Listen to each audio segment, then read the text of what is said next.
আমি সিনথিয়া রহমান। আমার জন্ম খুবই সাধারণ এবং মধ্যবিত্ত পরিবারে। আমি পরিবারের বড় মেয়ে ছিলাম। আমাকে সবাই আদর করত। সবাই আদর করলেও যেহেতু মধ্যবিত্ত পরিবারের সন্তান আমি, ভালো জামা কাপড়, ভালো খাবার দাবার এগুলো আমাদের ভাগ্যে একটু কমই জুটত। এভাবেই আমি ছোট থেকে আস্তে আস্তে বড় হতে লাগলাম। যখন আমার বয়স 11 বছর তখন আমাকে হাফিজিয়া মাদ্রাসায় ভর্তি করিয়ে দেয়। আর সেই মাদ্রাসা থেকে আমি নাজেরা শেষ করে আমি আমাদের গ্রামে চলে আসি। গ্রামে একটা মাদ্রাসায় ভর্তি হই। গ্রামের সেই মহিলা মাদ্রাসায় 2 বছর পড়ার পর আমি যখন ক্লাস 9-এ উঠি তখন আমার একটা বিয়ের সম্বন্ধ আসে। আমার বাবা মা এই বিয়েতে সবাই রাজি ছিল, কিন্তু আমি একদমই রাজি ছিলাম না, কারণ আমার পড়ালেখা করতে খুবই ভালো লাগে। আর কিছুদিনের মধ্যেই আমার 9-এ বার্ষিক পরীক্ষা। এর মধ্যেই আমার বাড়ি থেকে আমাকে বিয়ে দেওয়ার জন্য খুবই বাজেভাবে মানসিক চাপ দেয়। আমি রাজি না হওয়ায় একটা পর্যায়ে যে আমার গায়ে হাত তোলার মতো অবস্থা। তখন কোনো দিক কুল না পেয়ে সেই অপছন্দের ছেলেটাকেই আমাকে বিয়ে করতে হয়। আমার বিয়ের সময় আমার বয়স ছিল মাত্র 16 বছর আর আমার হাজবেন্ডের বয়স ছিল 28 বছর। আমার বিয়ের পর সংসার সম্বন্ধে আমি তেমন কোনো কিছুই বুঝতাম না। আমাদের বিয়ের 1.5 মাস পর আমার হাজবেন্ড বিদেশে চলে যায়। আমাকে আমার শ্বশুর বাড়িতেই রেখে যায়। এত অল্প বয়সে বিয়ে, তারপরেও হাজবেন্ড বাড়িতে থাকে না। আমার একদমই ভালো লাগতো না। আমি একদম ডিপ্রেশনে চলে যাই। ঘর থেকে তেমন একটা বের হতাম না। এইসব কারণে আমার শ্বশুর শাশুড়ি আমাকে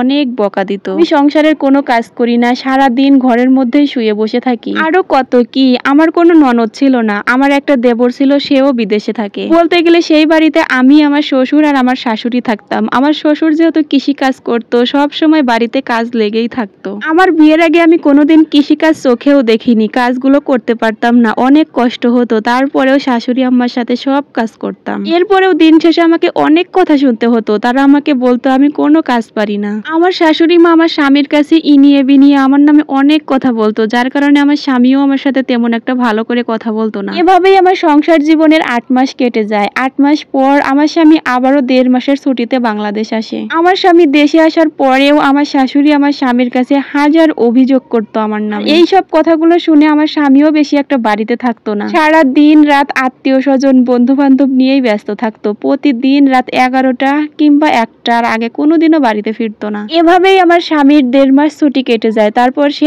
আবারও বিদেশ চলে যায়। এইবার বিদেশ যাওয়ার সময় সে আমাকে বলেছিল আমি 1.5 মাস বাড়িতে থাকলাম, এরপরেও তুমি কেন কনসেপ্ট করলে না? এইসব কথা নিয়ে সব সময় আমাকে দোষ দিত, আমাকে খোঁটা দিত। সে বিদেশ যাওয়ারও 1.5 মাস পর পর্যন্ত আমার সাথে যোগাযোগ করেনি। আমার স্বামী যখন দেশের বাইরে থাকে তখন আমাকে আমার বাবার বাড়িতে যেতে দেওয়া হয় না। এইদিকে আমার স্বামীও আমার সাথে কথা বলে না। এইসব নিয়ে আমি অনেক টেনশনে থাকতাম। হঠাৎ করে একদিন আমি খুবই অসুস্থ হয়ে যাই। আমার প্রচন্ড পরিমাণ শ্বাসকষ্টের সমস্যা হচ্ছিল। তখন ছিল শীতের রাত, প্রায় 9টা বাজে। তখন আমার শ্বশুর শাশুড়ি আমাকে ডক্টরের কাছে নিয়ে যায়। ডক্টর ওষুধ দেওয়ার পর আস্তে আস্তে আমি সুস্থ হই। তারপরের দিন আমাকে আমার শ্বশুর বাড়ি থেকে আমার বাবার বাড়িতে পাঠিয়ে দেয়। আর ওইদিকে আমার স্বামী আমার অসুস্থতার খবর জানার পরেও সে আমার সাথে 2 দিন পর ফোন দিয়ে যোগাযোগ করে। এর আগে আমার কাছে কোনো ফোনও ছিল না। আমার স্বামী যখন এইবার দেশে এসেছিল তখন আমার জন্য একটা ফোন কিনে নিয়ে আসে। এভাবেই আমি বাবার বাড়িতে 1 মাস থাকার পর অনেকটাই সুস্থ হই। তারপর আমার শ্বশুর এসে আমাকে আবারও তাদের বাড়িতে নিয়ে যায়। এইবার আমি বাবার বাড়ি থেকে শ্বশুর বাড়ি যাওয়ার পর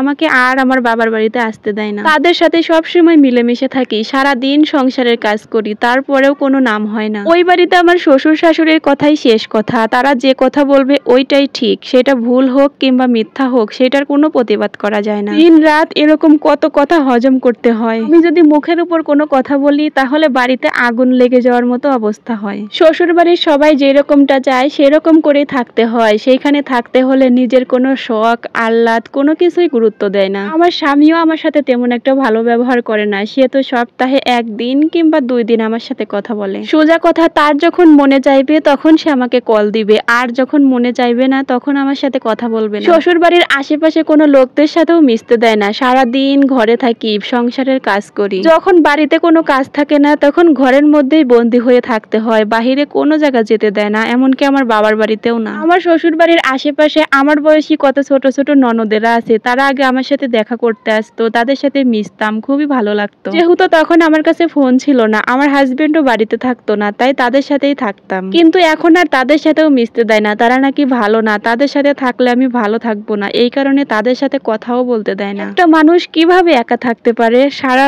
দিন আমি ঘরের মধ্যে ঘরবন্দি হয়ে থাকি। এরকম করে যদি আর কিছুদিন চলে তাহলে হয়তোবা আমি একদম মানসিক রোগী হয়ে যাব। আমার হাজবেন্ড যদি আমার সাথে কথা বলতো তাহলে হয়তোবা ভালো ভালো লাগতো, সেও আমার সাথে সেরকম করে একটা যোগাযোগ করে না। আর যদি আমার ঘরে একটা সন্তান থাকতো তাহলে হয়তো বা তার সাথে সময় কাটাতে পারতাম, কিন্তু আমার সেইটাও নেই। আমি একদম দিনে দিনে মানসিক রোগী হয়ে যাচ্ছি। জানি না এই শ্বশুরবাড়ি নামক জাহান্নাম থেকে আমি কবে বের হতে পারবো। আচ্ছা যাই হোক, এই স্টোরিটা কিন্তু একটা আপুর লাইফ থেকে নেওয়া। সবাই একটু শেয়ার করে দিবেন যাতে করে ভাইয়ার কাছে পৌঁছে যায়।